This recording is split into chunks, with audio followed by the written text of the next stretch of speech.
Welcome to About the Winelands. In this show, we will be chatting to leaders, influencers, wine producers, restaurants, and other role players. Tune in every Wednesday, Friday, and Sunday for your latest episodes. You will find us on YouTube, Facebook, Instagram TV, Spotify, Apple Podcast, and Google Podcast.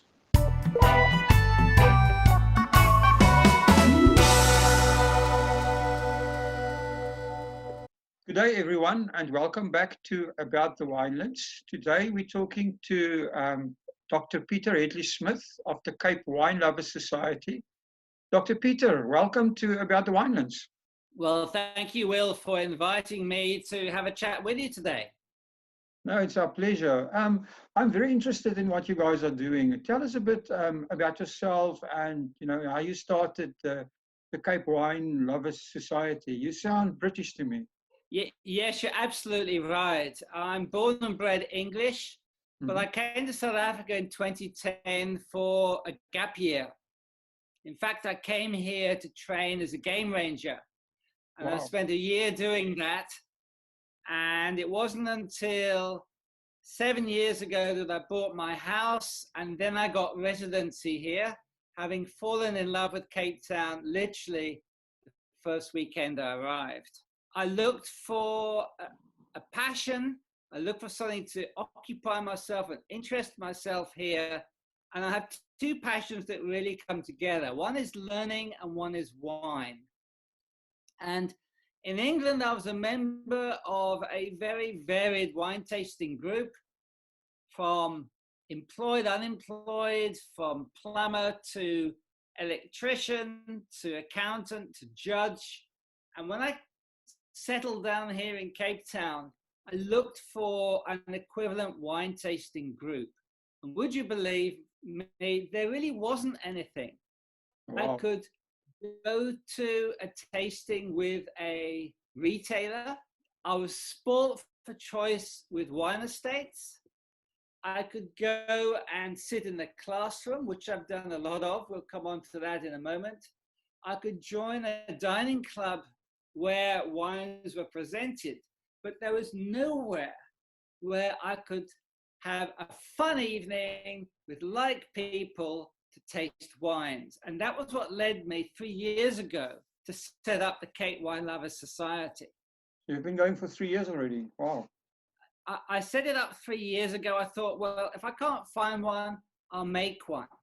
So I set up the www.capewinelover.co.za website. I set up the Cape Wine Lovers Society on Facebook, and I basically just grew it from there. Are you guys just an And the informal meeting, informal club, or are you actually do you have like a legal structure around this? no, there's no legal structure. There's no membership fee. It's very much, and it's always been my aim to be as open to as many people as possible, to be as accessible to as many people as possible. Wine for me has no barriers, and everyone should have the chance to enjoy and learn about. And so it's just grown organically. Oh, that's awesome. So I see you usually have two meetings a month. Where do you guys usually meet, and what happens at these meetings?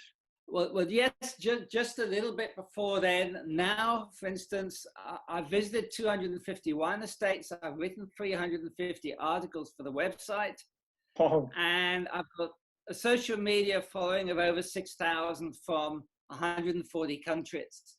So wow, the that's amazing. reach is amazing how the reach extends through our electronic ether.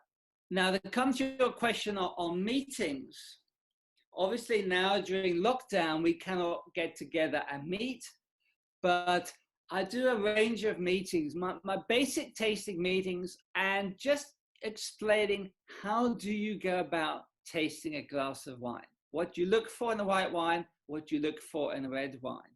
What is the difference, for example, between a Sauvignon Blanc and a Chardonnay and a Chenin Blanc?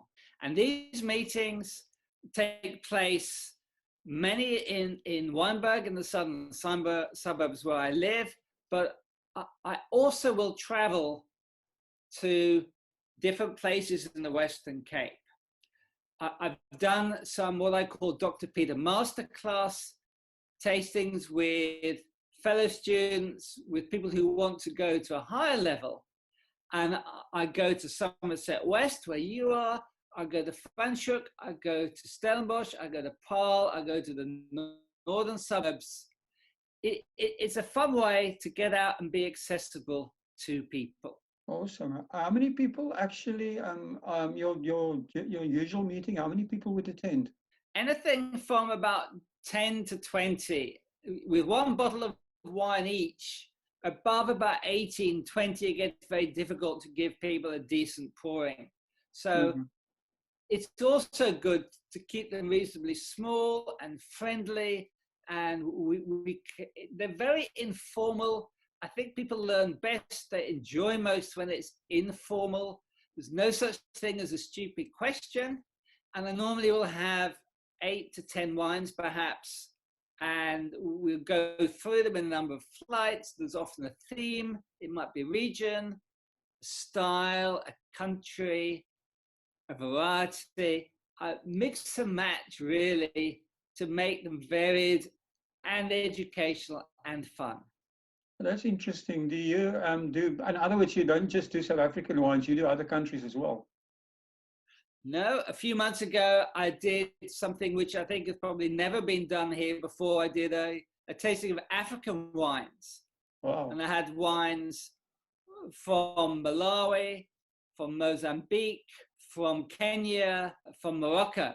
That's that must have been quite an education, because, you know, you mentioned those places and I don't really associate wines with any of those regions. Maybe Morocco, because they used to be a French colony. I know they had a wine industry years ago, but I didn't realize it was still existing. Yes, in Kenya, the wine estate there, the Rift Valley wine estate, is on the equator, and most wine theorists will say you cannot grow wine anywhere near the equator, anywhere between sort of 30 degrees north and south. So yourself, you know, this sounds very interesting. Tell us a bit more about your own wine experience and your education and, you know, the stuff that you bring to people. Well, my background was as an academic. The Dr. Peter is my PhD that I got from Cambridge University in England. I studied applied biology, so I've always been interested living up in the countryside in England with the outdoors and growing things and producing things. And so my experience in education, it's really quite interesting because everything has come together to map so well together. At the time at which I was looking for a tasting group and set up my own one, I was studying my studies, and at that time I was starting to visit the wine estates, and I was starting to think about holding my own tasting. So everything really came together. For my experience wise, I've now visited, as I said, 250 South African wine estates nearly, and written on the website some quite detailed visit reviews, 75 in Stellenbosch, for example, wow. 25 in Franschhoek, a similar number in the Helderberg around Somerset West. And I started my education, of all things, I'm in ultra liquors in Wynberg, and I found this A5 flyer, Introduction to South African Wine course, held by the Cape Wine Academy. And it was an evening course, and I thought, that looks interesting. Let me go and do that. In fact, my wife and I did that, and it wasn't just sit around and drink wine. It was very educational. There was even a little tick test at the end.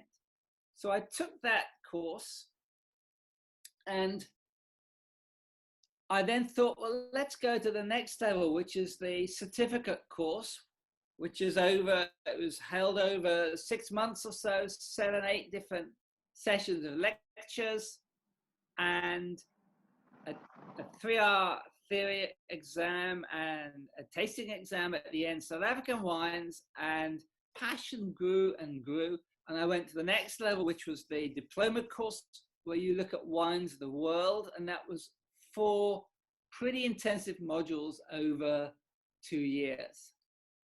Wow.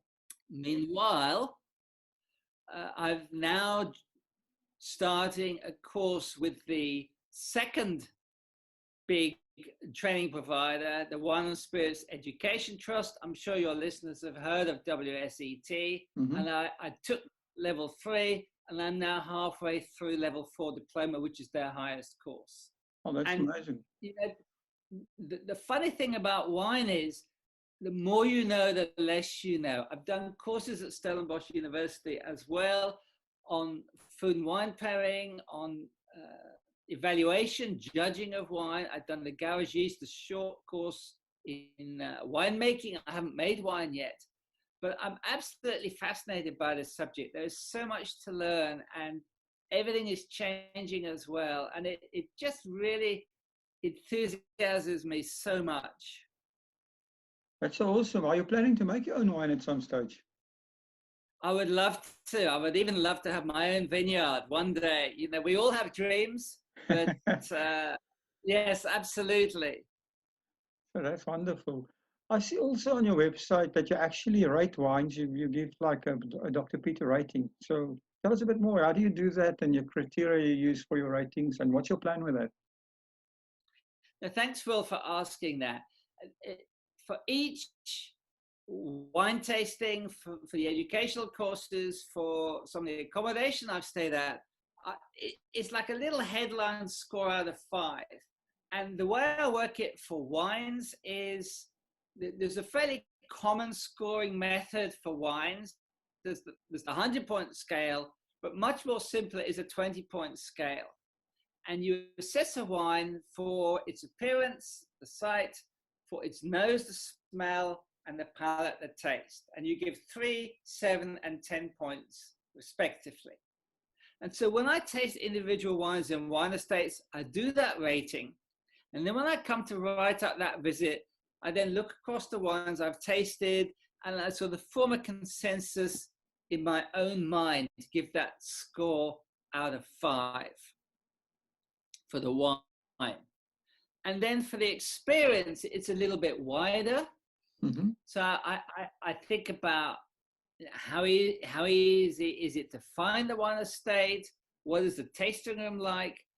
What was the presentation of the wines like, the staff, and so on. So that gives me a headline score for experience. And this is something I want to develop, and certainly for any of the wine estates listening now, I'm going to develop this into a more, well, it's subjective already, but a more useful system for the wine estates, so they can then start to benchmark where they are in relation to others, where they are today perhaps as to where they were a while ago. And that's a project that I've got in hand at the moment.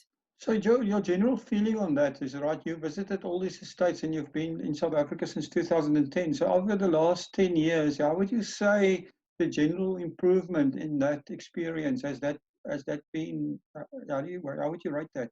I think one of the really interesting things is just how patchy the experience and the estate and the wine can be. There are some wine estates, the iconic big name wine estates, that have fantastic wines and just a fantastic tasting experience.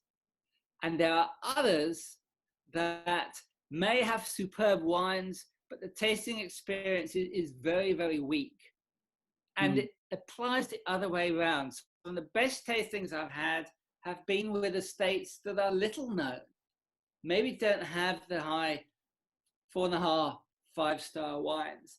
And it's something that I feel very passionate about. I have a background in corporate services and hospitality. And, you know, there are some estates that are really shining a light here, but there are others that aren't. And I think during this time of lockdown, it's a good time. I think many people are now looking inwards and starting to reflect and trying to see how they can improve and develop. So that's interesting. I've noticed that, and you're saying about the hospitality industry. I think a big, and I want to ask you about this. I think one of the big issues is training for people that are actually providing the experience. Because sometimes when you go out to, the problem used to be at hotels in Cape Town. You get like a five-star hotel that has a good restaurant, but then when you ask a question to the waiter or whatever, that person that works there doesn't have the same the disparity between the income level of the person working there and the person dining there or visiting is so huge, and they don't really have the background and they don't get the training to actually know. They haven't even tasted the food they're serving, or in this case, maybe the wine they're serving. You find, that educating your staff at the wine estate is maybe the main problem or the main ingredient for improvement. 100%. There's a book that came out in the 90s. I did an MBA, and it was one of the books that we were encouraged to read by the boss of Scandinavian Airlines. It was called Moments of Truth. And he found out that his members of staff who had most contact with the customer were the least trained, the least paid, and the least empowered. No one in an airline sees the pilot or the engineers or the really important people, but they see the check-in staff who at moments of crisis have to manage with very little training and very little empowerment and very little pay. And I see this in many of the tasting rooms here. And I think it's very short-sighted. And this is one of the other things that I think will help the wine estates in particular, is train their people better, pay them more, pay them a percentage. There are all sorts of ways of doing this. And I think that your analysis from that hotel industry is absolutely right. I entirely agree. That's amazing. So, talking about hotels, and I see you also have accommodation ratings. So, do you actually stay on? Have you gone and stayed in places in the Winelands, and do your ratings that way, or how do you do that? Yes, I mean that's.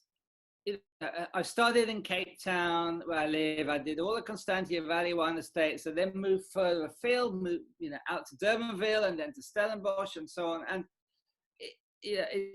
a day's trip, if you're going to Cape Agulhas or even the Hellenada Valley, can be quite a long time. So I thought for people reading, a lot of people read the Cape Wine Lovers Society website from abroad. They do their research because they could search by wine estate, they could search by region, they can search by rating. And so I started to try and pick, somewhere in each of the main regions and start to build up a sort of related resource for people. Where might they stay? Where's a good place? And I use a similar process for that too. Just a quick interruption, but I do need to remind you that we are currently in a very difficult time. The South African government has set up a fund where businesses and individuals can donate to support our country through this crisis. Go to the website now and add your small donation. www.solidarityfund.co.za. Please join us all in the fight against COVID-19. That is at www.solidarityfund.co.za. Now, let's get on with the show. Okay, well, my question would be then, if you're a producer or a wine business, obviously your blog or your website is fairly widely read now, and it would be great for a wine estate, or even for any wine business or any even our accommodation business in the winelands, to get your attention for a review. So how did they go about if somebody wants to get a review from you or mention on your website? Is there a process or no? Well, the best way, whether it's the www.capewinelover.co.za or Cape Wine Lover Society on Facebook or hashtag Cape Wine Lover on Insta, all of those will have an about section that gives my email address peter@capewinelover.co.za, and my phone number. And the best thing to do is just to send me an email or WhatsApp or a message on Facebook or Insta, and I'll get back to people. Okay, that's interesting. So I mean, we'll publish all these links obviously in the description of of the show as well. I've seen recently that you've been very active on Facebook and doing daily wine tasting, obviously using the lockdown time to speak to people. Can you share a bit of this experience? Because it looks like people are really enjoying that. Yes, and it's a new project, and it's been very successful. Well over 3,500 views so far.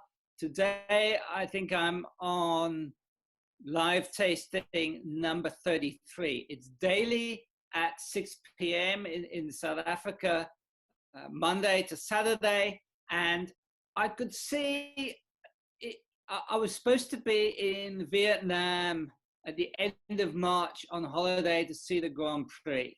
Oh my It was a word. holiday. I was married on Robben Island this year, one of the Valentine couples to get married there.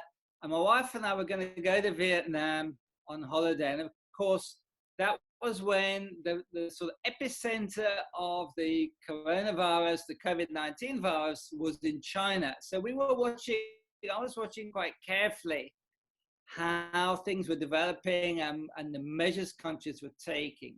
And as it moved through Europe, to Italy, to the UK, and then obviously here, it was obvious that there was going to be lockdown here. And once we got close, I thought, well, let me bring the wines to the consumer, to the wine enthusiast, to the drinker, when they cannot bring the wines to you. So before we even locked down, I started my first daily live tasting. Okay. And it's really taken off. I think a lot of wine estates have now copied the idea, they've seen it from elsewhere, and I'm really proud of that privileged space, if you like, to be able to showcase these amazing South African wines to people. And people are not just viewing from South Africa. I've had people from Latvia and Denmark and Korea and America and all over the place watching. And what I do is each day I will take a wine or maybe a couple of wines to compare and talk about the estate, talk about how the wine is made, taste the wine live. And then each week now, I'm trying to pick up a little theme to hold it together. So it isn't just this wine, what's it like, stop. So last week I went into some detail how to taste a white and red wine. This week I'm looking at how is wine classified in South Africa? What are the regions? How do they fit together? What does it all mean? So it seems to be very, very popular, and I think it will grow in popularity. Just a question from my side is, do you have enough wine for a long lockdown? Yeah, I'm quite lucky. I've got a lot of wine. I feel for these people. I see these posts on the Facebook group saying, I'm running out of wine. What do I do? Let's hope that things will be eased a little bit sooner to help our industry and to help those who enjoy wine. So, the coronavirus has forced all of us to rethink our business models or organization models, or in your case, what should I say, a society or a club model. Do you have any changes or new ideas in mind? And also on that note, do you have any ideas maybe for our wine business in mind, what they could do in in our new world that we're living in? I think one of the things that we must do is just recognize how many people are in the same boat. It's from consumers, it's retailers, it's wholesalers, it's the producers, the wine estates, and then all the add-on stuff. And I was watching, for instance, this morning, a Zoom broadcast by the Cap Classique Association. And one of the things that they were saying, which I think is a really good message, is we must collaborate. We cannot be against each other. Now is the time, I think we've all got to help each other and pull together and accept each other's differences and struggles, and let's give each other the best help we can and support each other. And that can happen in so many ways. Yeah, I agree with that. So your wine journey has been quite interesting. What is the most important thing that you've learned from your wine journey? That's a very open question, Will, and a really interesting one to think about. Um, I, I think for me, and I held a lot of tastings and I meet a lot of people, and I think it's about don't be too snobbish about wine. I do a lot of blind tastings as well, and that's a great leveler Yeah. when it is a great leveler, and it's fun and it's exciting, and there's so much to learn about. I mean, every day I learn something. Yesterday, and I never knew this, I didn't know that the cork tree that produces the bark for our wine corks, and the oak tree that we put wine in barrels to mature or to ferment in, those two trees are related. I never knew that. Wow, I never knew that either. You So just taught me something. no, it's fascinating, and yeah, I think not to be snobbish. I mean, one of my very first wine tastings when I was just teaching the basics of white wine, and I had four wines then, and I had a Chardonnay and a Chenin Blanc and a Sauvignon Blanc, and I had a Gewürztraminer. And I had someone there who hadn't even heard of Gewürztraminer, hadn't even tasted it. And afterwards, she came up to me and said, this is so exciting. I never tasted this. This is something I'm going to buy. I'm going to see who makes it. I'm going to go and look and taste it. And that for me is the essence of wine, is not to be too uptight about it. Just enjoy it. And I think that's probably one of the most important things that I've learned from my wine journey. Well, amazing. So on that note, can you give us your very own wine quote or your favorite wine quote?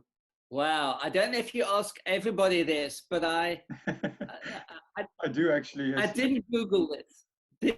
I don't know. Do you ask everybody? I do, and you're right. Most people have something that they've read somewhere else. So if you have something of your own, that would be fantastic. Well, no, I didn't Google it, and I thought about it, and I'm going to adapt a quote. And there's a nice story behind this. I came here to train as a nature guide, and in the first 6 months, a very intensive guide course, and I found myself with one of the colleagues of my course in Limpopo. And he said, come to our farm, come and have a look. And I didn't know at the time, but it was his grandfather's birthday. And I sat with his grandfather, and we were chatting away, and he said something to me that has really captivated me ever since. And the phrase he used was, "A stranger is a friend I've never met." Now, I thought it was just bright talk, but I have seen it elsewhere since. And I think if I adapt that, I would say, a stranger wine is a friend I've never met. And it's about keep your eyes open. Don't be closed. We all tend to go to the same place in the same store and buy the same Pinotage or the same Chardonnay from this estate. And there's such diversity and so many interesting wines. And that stranger wine, take a risk. You never know. It could end up your best friend. So adapting that phrase, I think, is probably my wine quote. That's amazing. Dr. Peter, it's been an absolute pleasure to be talking to you. Like I said, I'll put all your links and everything in the description. And thanks for taking the time. And yeah, maybe we can talk again at a later stage and do a wine tasting online or whatever. But this has been fantastic. Thank you. No, thank you, Will, very much. And a thank you to anyone who's listening. It's tough times at the moment. We will get through this. And yes, please follow me. I know you're going to publish the links on social media. But thank you for the time. I've really enjoyed chatting with you. And I'm sure people listening will be enjoying too. So thank you so much. And stay safe and enjoy your wine. Thank you for supporting our show. If you would like to get more exposure for your business, please have a look at our sponsorship options. Thanks again for supporting About the Winelands. Please follow us on YouTube and on our social media channels. All details and links are in the description.